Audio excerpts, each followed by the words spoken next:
ఒక కోతి మొసలి కథ. ఒక నది తీరంలో ఒక పెద్ద జామ చెట్టు ఉండేది. ఆ చెట్టుపై ఒక కోతి నివసించేది. ప్రతిరోజూ రుచికరమైన జామకాయలు తిని సంతోషంగా గడిపేది. ఒక రోజు నదిలో ఉండే మొసలి అక్కడికి వచ్చింది. కోతి దానికి జామకాయలు ఇచ్చింది. మొసలికి అవి చాలా నచ్చాయి. ఇద్దరూ స్నేహితులయ్యారు. కొంతకాలానికి మొసలి తన భార్య దగ్గరికి జామకాయలు తీసుకెళ్ళింది. అవి తిన్న తరువాత మొసలి భార్య చెప్పింది, ఆ కోతి ప్రతిరోజూ ఇవి తింటుంది. దాని గుండె ఎంత తీయగా ఉంటుందో. ఆ గుండె నాకు కావాలి అని.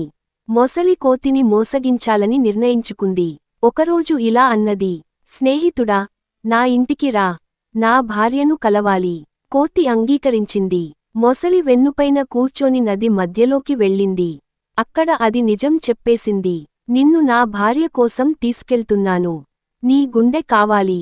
కోతి భయపడింది కానీ తెలివిగా అన్నది, అయ్యో, నా గుండె నేను చెట్టుపైనే వదిలేసి వచ్చాను. తిరిగి వెళ్ళాలి. మొసలి తిరిగి చెట్టు దగ్గరకు వచ్చింది. వెంటనే కోతి దూకి చెట్టుపైన చేరింది. మోసగాడా, నాతో మాయ చేయాలనుకున్నావు. ఇకముందు నన్ను నమ్మకు అని కోతి అన్నది. నీతి, ఆపద వచ్చినా తెలివితో బయటపడలి.